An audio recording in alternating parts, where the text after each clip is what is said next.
Hello guys, this is my another video. তো চলে আসছি আরেকটা নতুন ভিডিওতে। টাইটেল অথবা থাম্বনেল দেখে তো আপনারা বুঝেই গেছেন আজকের ভিডিওটা কি নিয়ে শুরু হতে চলেছে। আজকের ভিডিওটা খুব ইন্টারেস্টিং হতে চলেছে এবং খুব গুরুত্বপূর্ণ।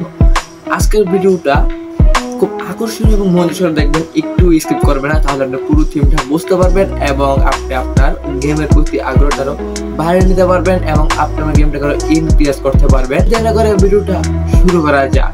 Let's start. চলে আসলো মোবাইল স্ক্রিনে।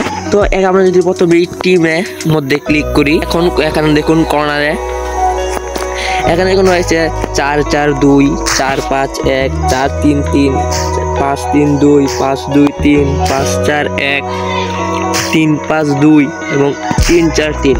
এর মধ্যে বেস্ট ফরমেশন কোনটা সেটার জন্য আপনারা ভিডিওটা ক্লিক করেছেন। আজকে আপনাকে দেখিয়ে দিচ্ছি এই সবগুলো ফরমেশনের মধ্যে আপনার কোনটা বেস্ট, ডিএলএস এর মধ্যে কোনটা বেস্ট এবং আপনি কোনটার মাধ্যমে বেশি গোল দিতে পারবেন। আপনি যদি অ্যাটাকিং 3 জন, মিডফিল্ডার 4 জন এবং ডিফেন্ডার 3 জন রাখেন তাহলে এখান থেকে আপনার বেস্ট হলো ফরমেশন এবং এই ফরমেশন আমি দেখিয়ে দিচ্ছি।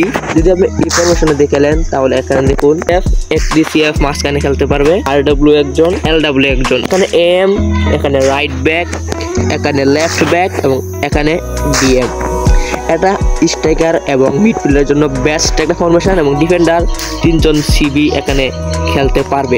আপনি যদি ফরমেশনটা দিয়ে খেলেন তাহলে CF এর জায়গায় বেস্ট জায়গা রয়েছে CF এর কাজে শুধু গোল ফিঙ্গার, পাসে, স্পিডে, কন্ট্রোলের শটে রাইট উইঙ্গার, ঠিক আছে। ECF কে শুধু পাস দেওয়ার জন্য এখানে লেফট উইঙ্গারও, এখানে মাঝখানে AM একজন, আপনি চাইলে এখানে আরেকজন অ্যাটাকিং রাখতে পারেন, আপনি আরেকজন এখানে অ্যাটাকিং রাখতে পারেন এবং লেফট ব্যাক রাইট ব্যাক দুই সাইডে দুজন রাখতে পারেন এবং CB 3 রাখতে পারেন। এখানে কিন্তু আপনার ডিফেন্সটা খুব স্ট্রং হয়ে যায়, মিডফিল্ডার খুব স্ট্রং হয়ে যায়, স্ট্রাইকার কিন্তু এবার সহজেই বল পেয়ে যাবে এবং গোল দিতে খুব হবে।